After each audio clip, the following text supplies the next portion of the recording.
particularly its role in renal, papillary, and calcial lesions. Let me just activate the laser pointer. Right, there we go. So everyone knows about intravenous urography. It was developed in the 1920s. It became the mainstay of upper tract imaging for most of the 20th century. But somewhere in the 90s, with the development of MDCT urography came to replace intravenous urography as the mainstay. So the European Society of Urogenital Radiology defined CT urography as a diagnostic examination optimized for imaging the kidneys, ureters, and bladder with thin slice MDCT, IV administration of contrast medium, and image acquisition in the excretory phase. Now, what were the advantages of MDCT urography? One is you got thin collimated data of the entire urinary tract during a short single breath hold. Then it simulated the appearance of what we were already used to reading, that is intravenous urography. It gave us an understanding of the complex anatomic relationship of the kidney with the other structures surrounding it. Another point is both the renal parenchyma and the urothelial both could be evaluated in a single comprehensive examination, which was not the case in IVU. Then the overlapping structures such as bowel gas, the if overhanging gallbladder, all these were not a problem in MDCT urography as compared to that in intravenous urography. Hence, it essentially Uh, replaced Sir, in sorry to interrupt. Your slide is stuck, intravenous. I think. Yeah, no, no, that's we are still in the same slide only. Oh, okay, I'm sorry. just elucidating those. Yeah, yeah. So it is essentially replaced the intravenous urography in most imaging practices. So what we are going to learn in this lecture is we are going to describe the normal anatomy and the anatomical variations of renal papillary and callisis, which may stimulate a pathological process. We are going to discuss in brief CT urographic techniques, which can influence detection of subtle papillary and calcial lesions and what you must look out for. And then we are going to discuss some examples of renal papillary and calcial lesions and the appearances of CT urography. Now, this is how the renal vascular and renal tubular anatomy. It is important for us to understand this anatomy so that we can understand the physiology and we can sort of curate our technique to make maximum use of this anatomy. So now there are two parts. This is the renal cortex and that is the renal medulla. Now one must note that the renal cortex, as you can see out here also, has a very rich vascular supply. This is important to note. These are the glomeruli, which is themselves a lobulated collection of convoluted capillary blood vessels. And then you have the peritubular capillary network, which is a capillary network which surrounds the renal tubules. So the renal cortex has a very rich vascular supply. Now, when you go down to the renal medulla, from here you can see that there are vasa recta. You can see this thin vasa recta, which is going down into the renal medulla, which is a capillary plexus which descends into the medulla. Now, this again is dense in the proximal portion of the medulla, less dense and containing fewer vessels in the medulla, and it tapers towards the tip. So, this tip and the papillary tip that we see, that is the innermost portion of the medulla, that has very less vascular supply.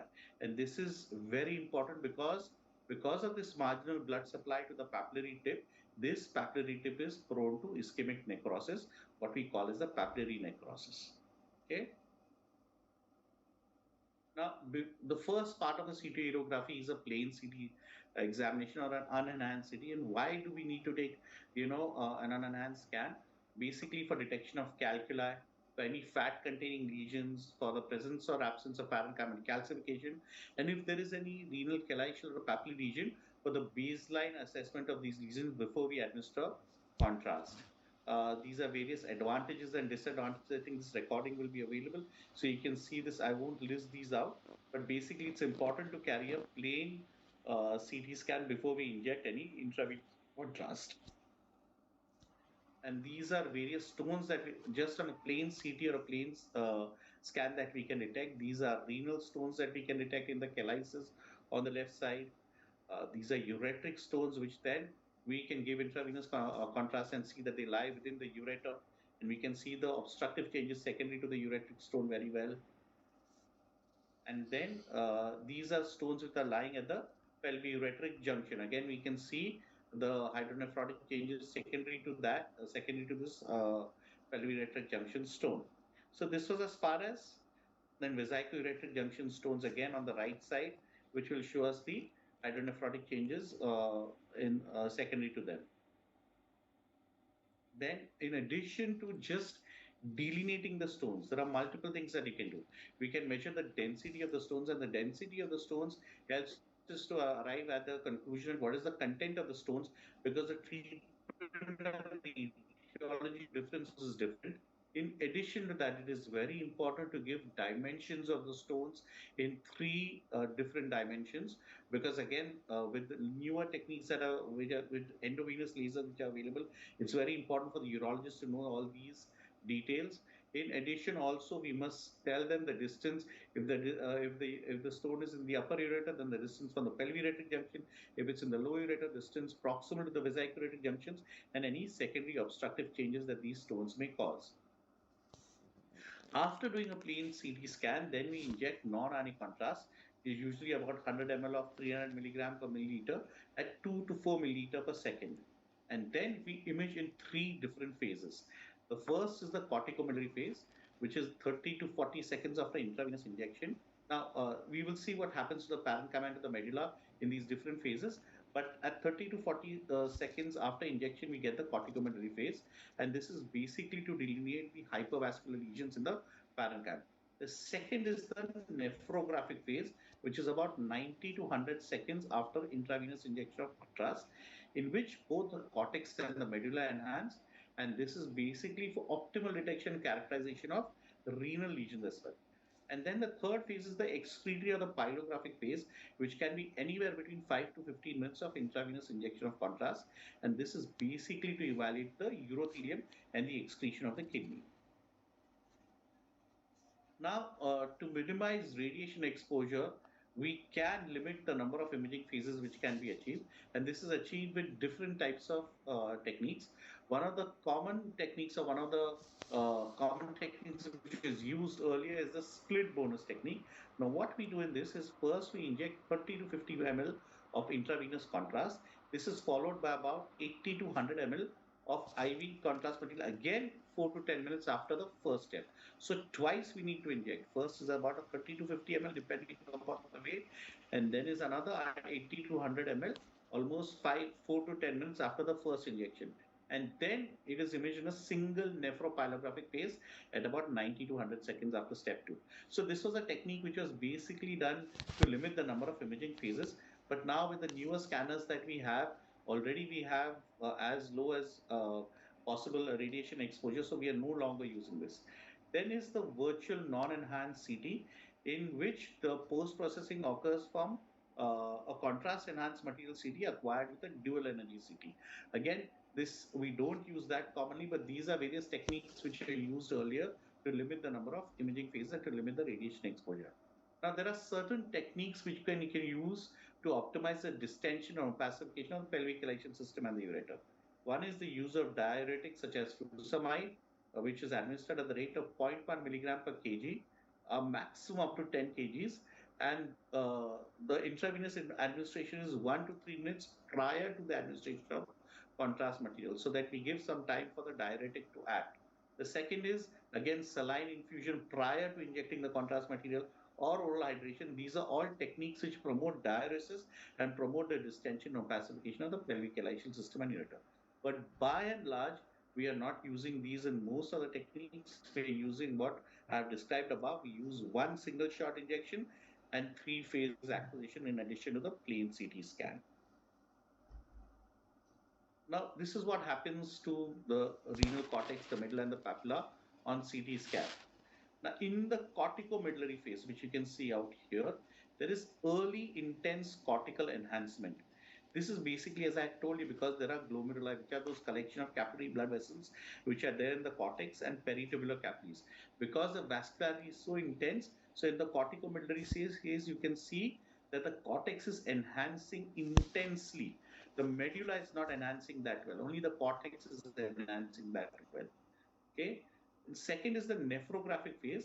This is basically there is slower enhancement of the medulla because the contrast in the vasa recta filters down, and also that in the renal tubule, it filters down. So you can see that in addition to the cortex which had enhanced here, now the medulla is also enhancing. So this is the nephrographic phase that we see.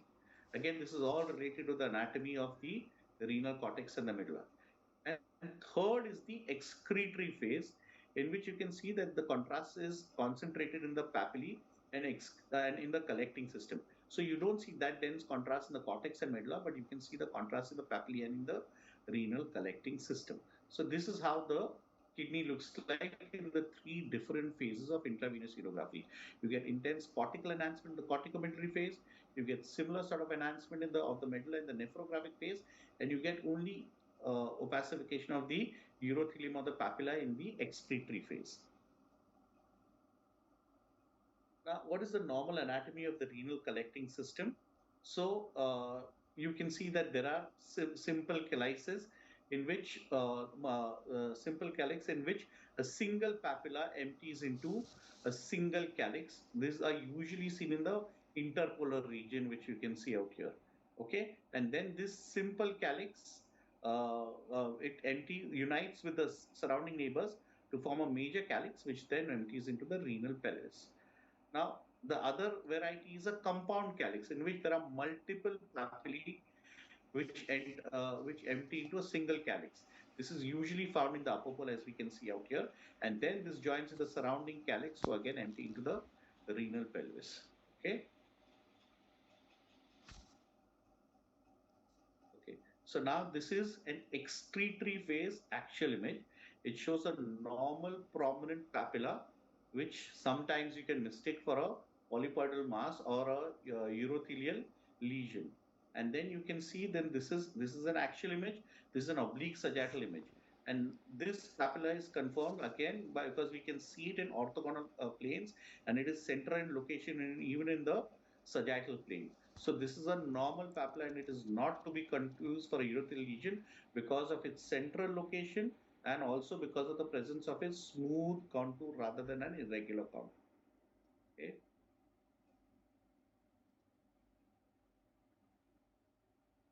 This is an early excretory phase axial scan, which we can see in a soft tissue window.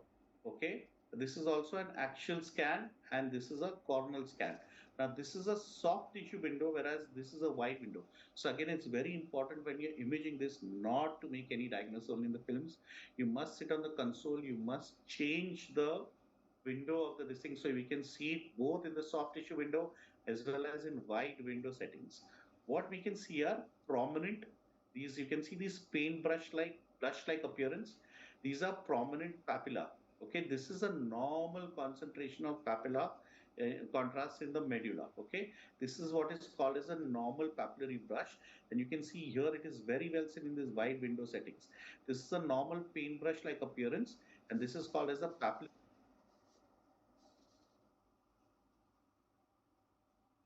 Read in between. Yeah, sorry.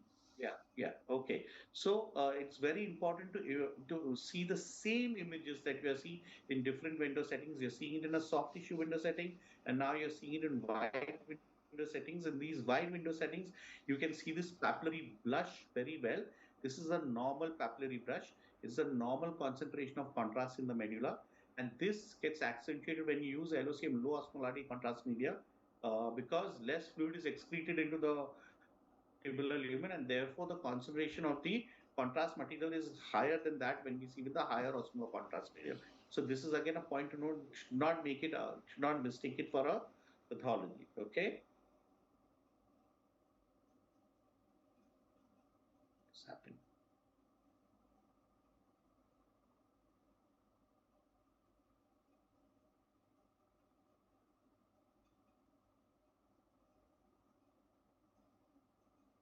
So let's see some cases. This is a 55-year-old male presented with pain in the abdomen. So most of the patients who present for urography are they present with one of two or three symptoms. So it presented with pain in the abdomen. The urinary examination revealed microscopic hematuria, and ultrasound examination revealed mild prominence of the calyces. So again, what are we seeing here? We are seeing these excretory axial images. This is in a soft tissue window, and this is again, as I said, in a wide window, and we are seeing these corneal MIP images. Okay, these corneal MIP images and these wide window images, they're showing these linear paintbrush-like collections of contrast, which are seen in the dilated dilated collecting ducts in the renal pyramids. These are very difficult to differentiate. You cannot appreciate these on the soft tissue image. Only when the wide window images and in the MIP images you can visualize these. Okay. So this is again, as I showed you, it's very important to know these. Now these are because of a condition which are called as benign tubular ectasia. These are very different from what we saw the earlier faint papillary blush type we saw. These are very different. You can see these are tiny collections of contrast which we can see. What is benign tubular ectasia? It is a condition characterized by dilatation of the renal collecting ducts in the papillae. You see paintbrush-like appearance of multiple discrete linear densities, 2 to 3 millimeter in diameter in the pyramid. This is not be confused with the indistinct normal papillary blush that we are seeing due to normal concentration of contrast. So, and usually this benign tubular ectasia is associated with some sort of stone disease. It's associated with hematuria. It can involve only one or few of the chalices, and it's bilateral in about 60 to 80% of the cases. I'm going back to show you the papillary blush first. See how the papillary blush looks like. It's a faint, linear, symmetrical blush that you can see. And when you come down to the tubular ectasia, you can see these are pools of paintbrush like a small dilated ducts which we can see out here. They are very different. Okay.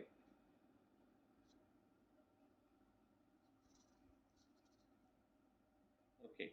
Uh, so again, as I'm showing you both the cases, that's the normal papillary blush that we are seeing out here. Okay, in this soft tissue and these wide window settings, and this is how benign tubular ectasia looks like. They are very different appearances, but they can be confused. So you need to change the window. You need to see multiple planes to arrive at the diagnosis of benign tubular ectasia. This is the second case. It's a 48-year-old male who had fever, pain in the abdomen, dysuria, and hematuria. The urine examination revealed numerous pus cells, casts, and red blood cells. So,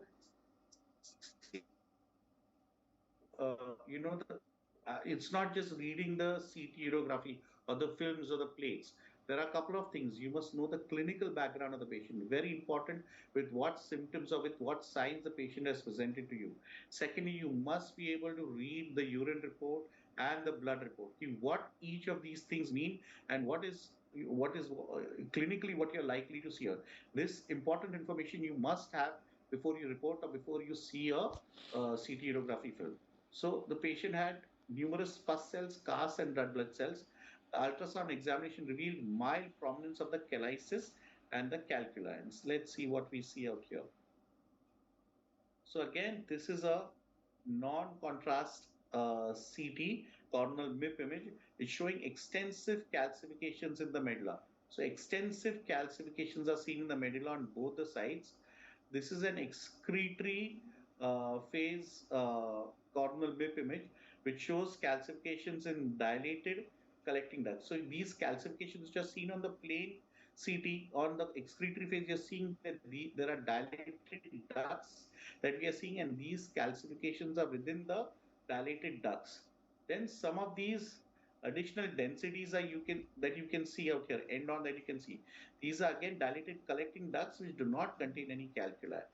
So this is, anyone's writing anything in the comments, this is classically medullary sponge kidney. Okay. Now, medullary sponge kidney is an idiopathic dilatation of the collecting ducts, resulting in urinary stasis and stone formation. It's associated with a number of conditions such as hemihypertrophy, Ehlers-Danlos syndrome, Beckwith-Wiedemann syndrome, Caroli's disease. Okay, benign tubular ectasia. So how do we define benign tubular ectasia? Is just isolated finding of linear contrast collections, whereas medullary sponge kidneys contrast collections associated with urolithiasis or medullary calcinosis. So there's a differentiation between the two, but some other people consider this as just a spectrum of a single entity. Okay.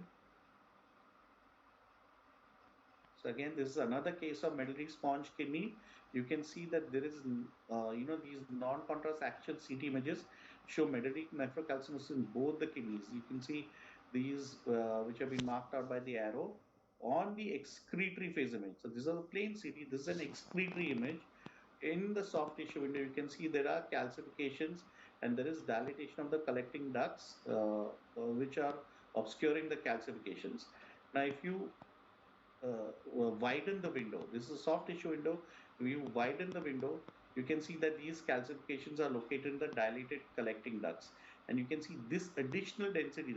This was the calcification or the calculus that you see here, but you can see an additional density on the widened window in the excretory phase. It's accumulation of a contrast, and it's again a cystically dilated duct and not a calculi out here.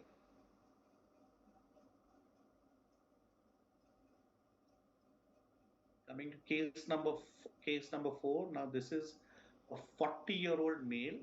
He had a history of a prior resection of parathyroid carcinoma. Okay, he presented with weakness, low backache, breathlessness, and hematuria. And look at his blood parameters. He had elevated serum calcium 12.3, elevated serum PTH 230, elevated creatinine 2.5. His 24-hour urinary calcium was again elevated. That means he was excreting fluid tubules, he was excreting calcium. He had hypercalcemia, but he was also hypercalciuria. His urine routine revealed casts and red blood cells. So we are seeing these are axial and coronal non-contrast images showing multiple calcifications in the blood, which is calcinosis. Uh, in addition to that, let's see the next images. Yeah. So in addition to that, again, as I told you, you must see each of the images. You must see in a soft tissue window, you must see in a wide window, you must see the bone window. Okay, you must see whatever at the four corners, whatever information you're getting in each image, you must have. So when you see the bone window, there is diffuse demineralization of the pelvic bones that you can see on this. And then when his lung was scanned, some sections of the lung were taken, there was a nodular lesion in the lung. Okay, so this was a recurrent parathyroid carcinoma with lung metastasis because there was hyperparathyroidism because leading to demyelination and secondary medullary nephrocalcinosis. You must know that parathyroid carcinoma is less than 1% of all causes of parathyroidism. Very rarely causes medullary nephrocalcinosis, but this is what we found in our case.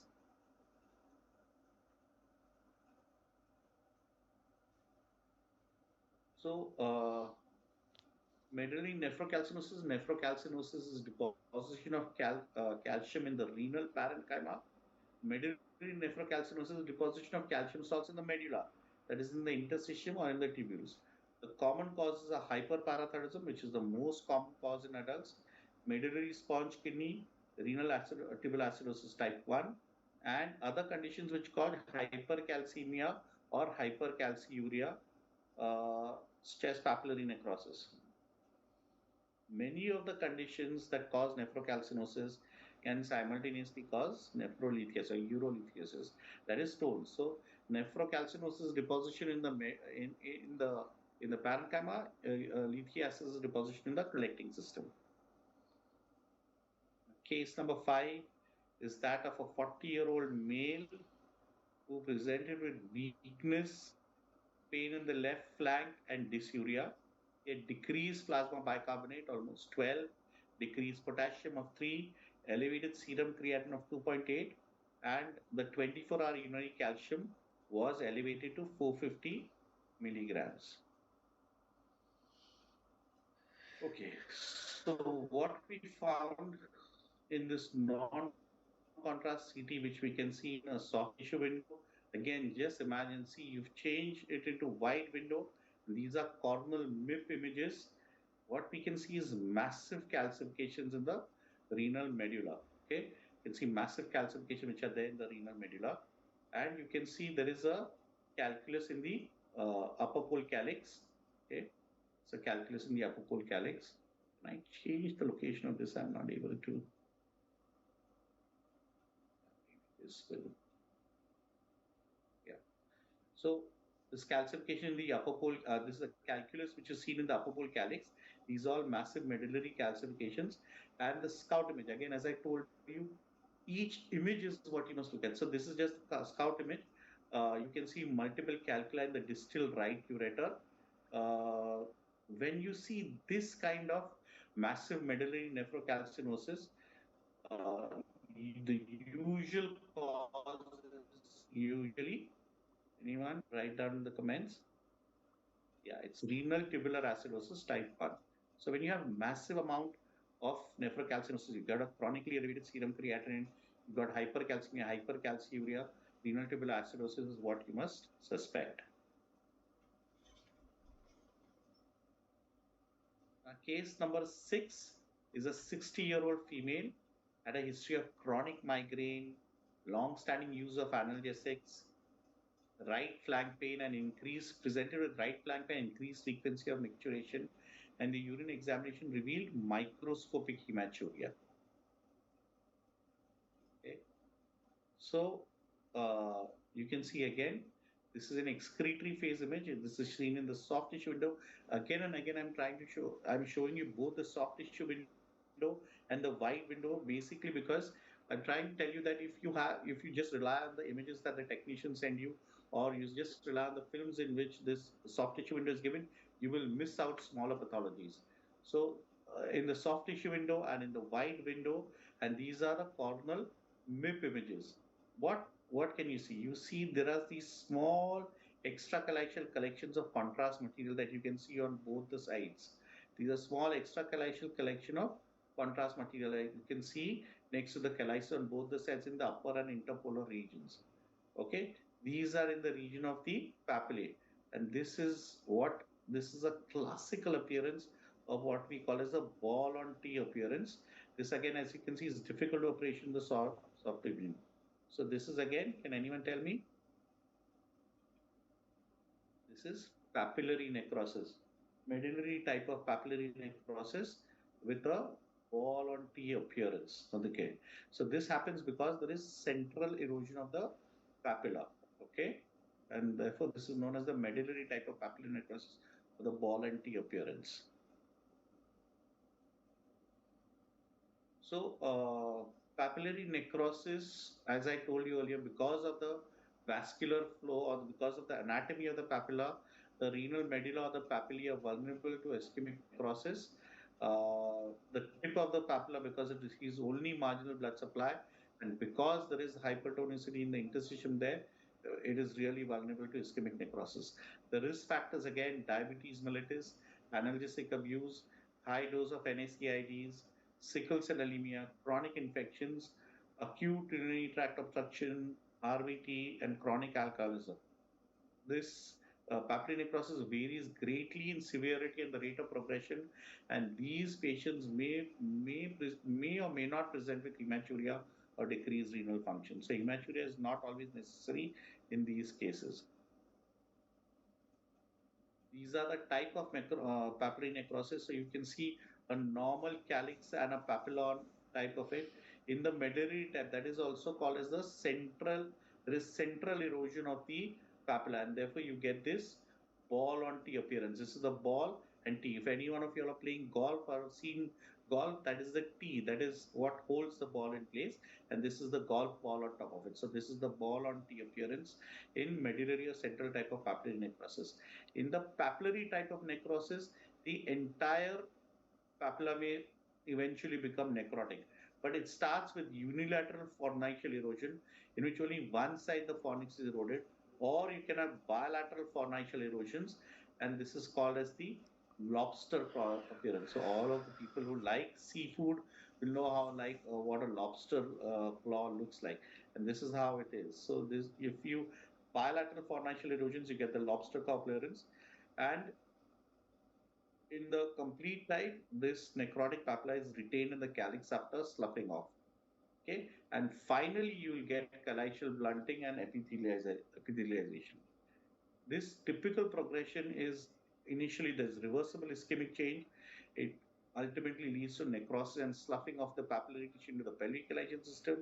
The contrast material, then you can see the contrast material filled papillary cavities and ultimately leads to blunting of the calyces as you can see out here. Now, this is a 46-year-old woman with history of multiple prior urinary tract infections. So again, this is a coronary excretory phase image. What we can see out here is a renal abscess in the lower pole cortex out there. Then you can see excretory phase, soft tissue, as well as wide window images, and this is a coronal MIP images. What we can see is a dilated blunted. You can see it very well out here in these MIP images. This is a dilated, blunted upper pole calyx, and you can see multiple collections of contrast in that typical ball-on appearance. So this is the end stage of papillary necrosis, and these are the initial stages that you can see. So these are all papilla which have necrosis. So these are all ball-on appearance, giving you the papillary necrosis, and this is the callicial blunting, which is the end stage. So again, this is renal abscess and papillary necrosis. This is a 28-year-old with sickle cell disease, hematuria, and abdominal pain. Okay, so these are corticomedullary phase axial and coronal images that we can see. This is corticomedullary phase axial. These are corticomedullary phase coronal image in soft tissue window. Each of them are showing you a filling defect. Can you see a filling defect in the blunted upper pole calyx? This is the blunted upper pole calyx, and you can see the filling defect. The filling defect is obviously better seen in the excretory images in the axial and these volume rendered images that we can see. Lobster claw appearance. Okay, so this is what the figure that I have shown you, lobster claw appearance, in which there is corner on both the sides and the central papilla which is retained.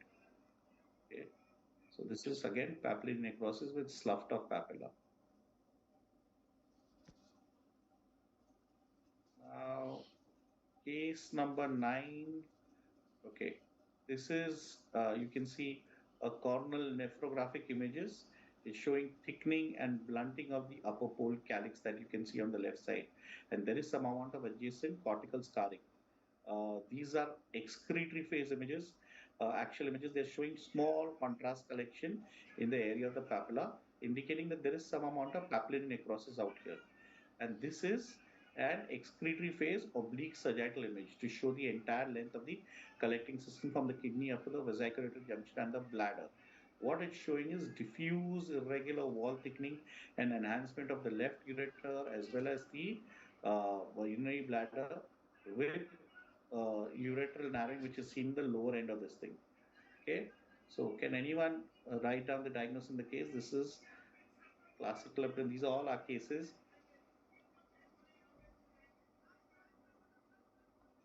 So this is again papillary necrosis secondary to tuberculosis. Okay, this is proven tuberculosis.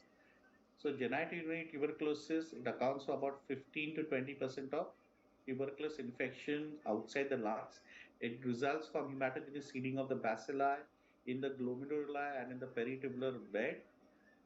Then there is regional spread of the bacilli with seeding into the renal pelvis, ureters, and the bladder. Case number 10, we have time here. Case number 10 is a 20-year-old female who presented with right flank plain and dysuria. The urine examination again revealed microscopic hematuria. Okay. So again, you can see these are late corticomedullary phase, axial and coronal images. They show again a cystic lesion in the right kidney containing a calculus. You can see there is a cystic lesion in the right kidney. It contains a calculus in the center. These are the excretory phase axial and coronal MIP images. Then they are showing that this cystic lesion shows contrast accumulation surrounding the calculus. So this is a callicial diverticulum containing a calculus within it. Okay. Now, callicial diverticuli, these are believed to be congenital abnormalities. This is usually a urine-filled urothelial lined outpouching connected to the intrarenal collecting system anywhere from the renal pelvis to the calyx via narrow isthmus. It's filled with contrast material in the excretory phase. If only if the isthmus is patent, you can see stone formation in about one third of the cases in which there may be single or a cluster of stones. The other complications of these caliceal diverticulum are they can get infected, rarely malignancy, rupture, xanthogranulomatous pyelonephritis, or renal abscess formation.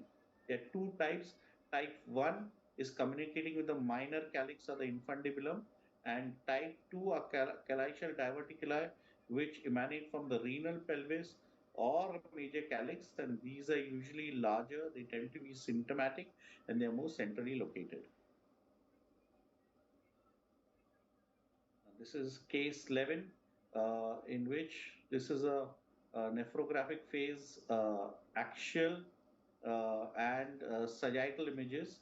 They show again a small cystic lesion in the right kidney. You can see the cystic lesion in the right kidney.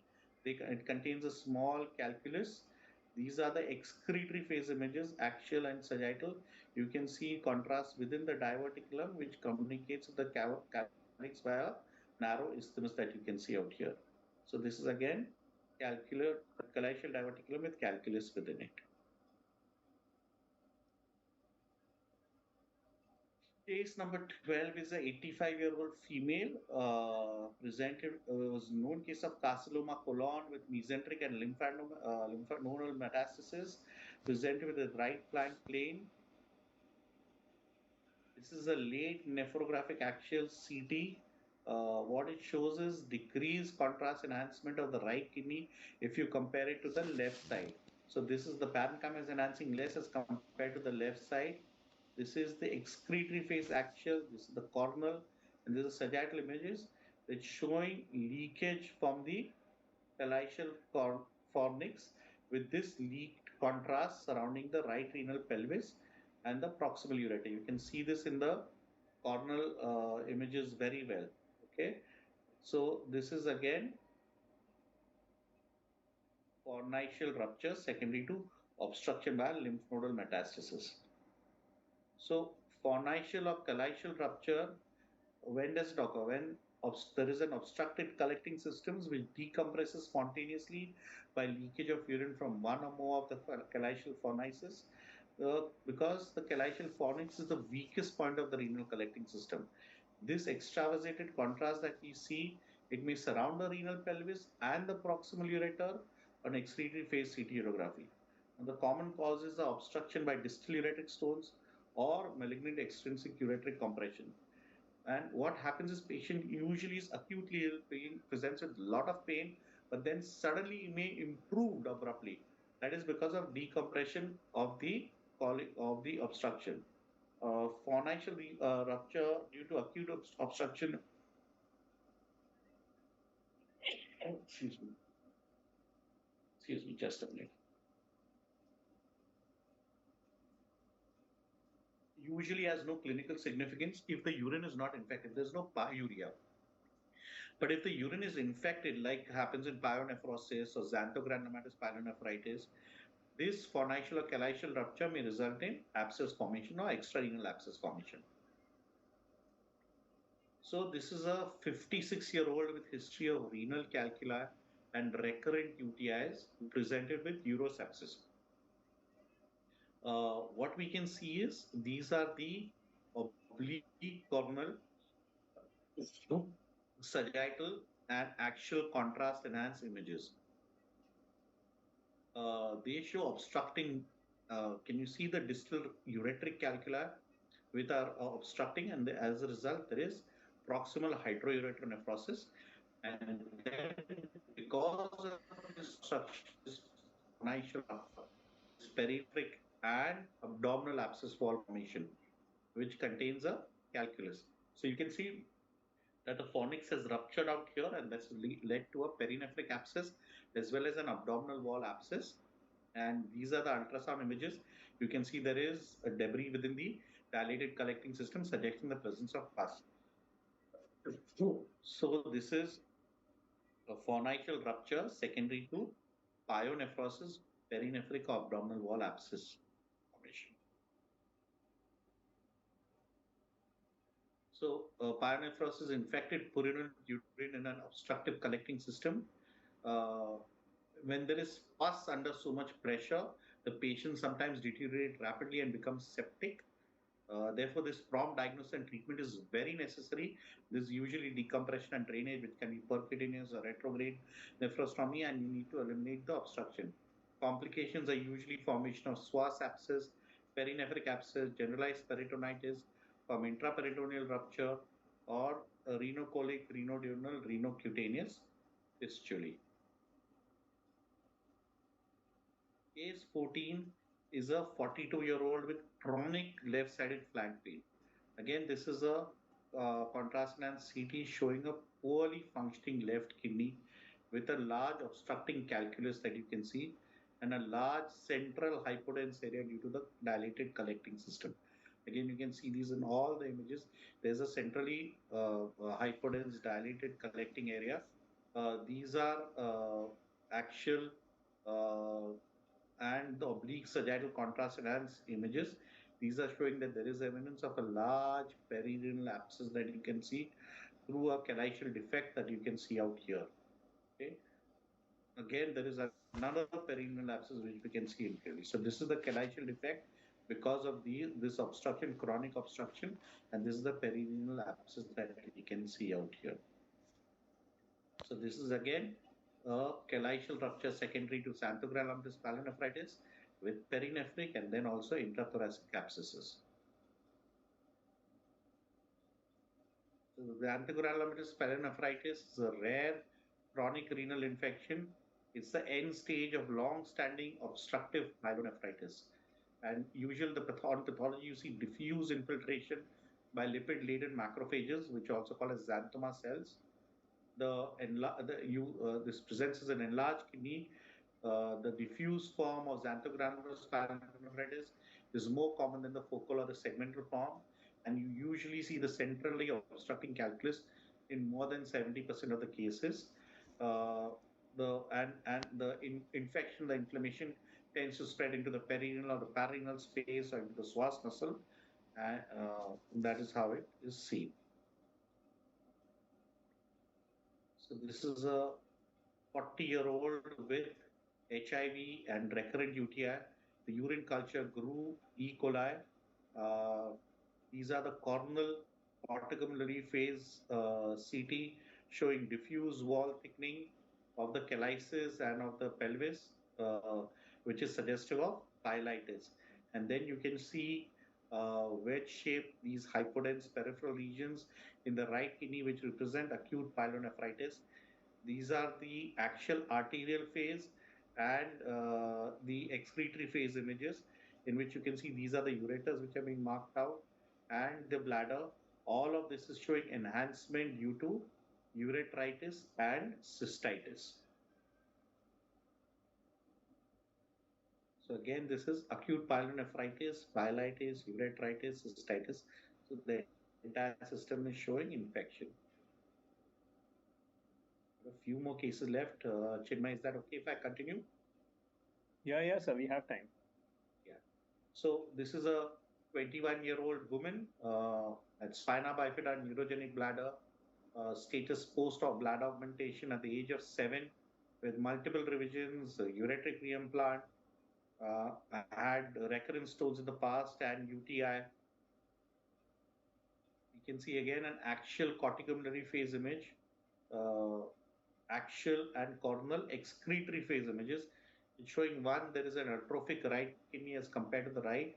There is severe parenchymal scarring that you can see with loss of both the medulla and the cortex over this clubbed calyces, which you can see. In addition, there's irregular contour of the bladder because of multiple prior surgeries.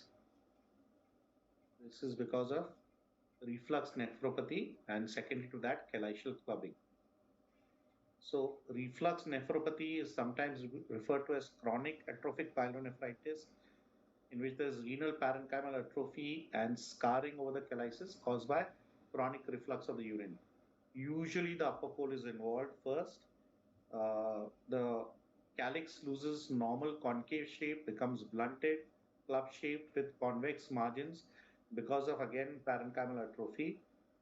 Differential diagnosis of these blood club-shaped calluses, hydronephrosis, reflects recurrent UTI in childhood, papillary necrosis, congenital megacalcinosis, localized calyctasis.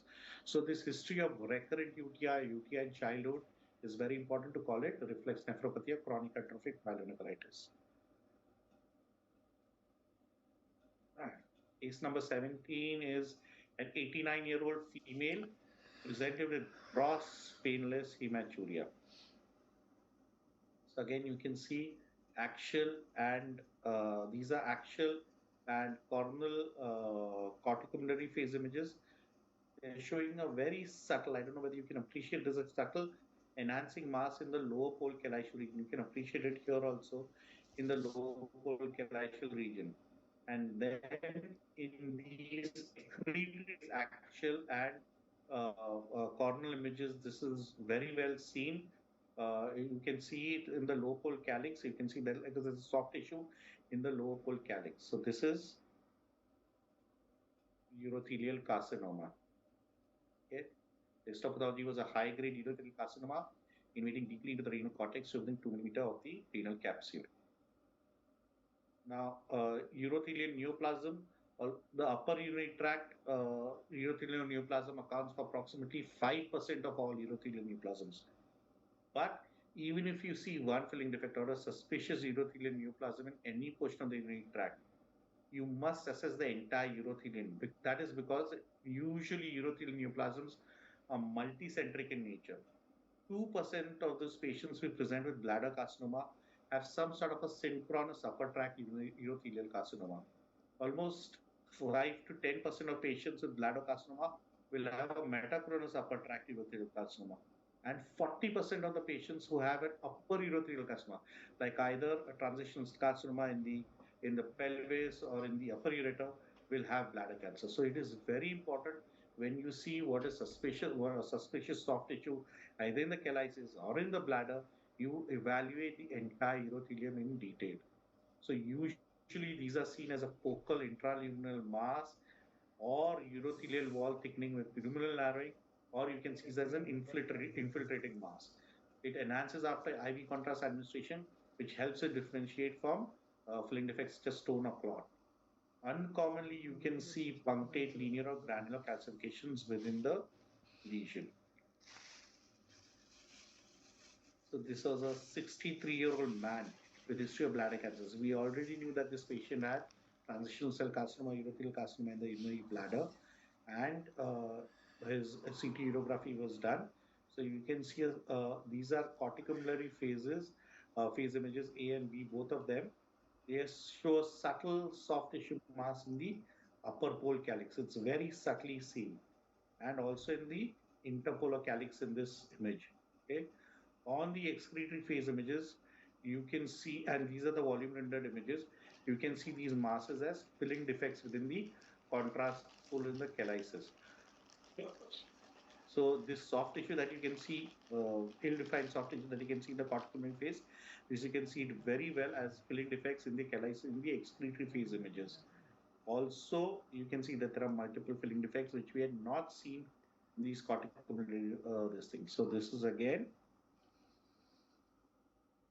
multifocal urothelial carcinoma of the renal collecting system on the right.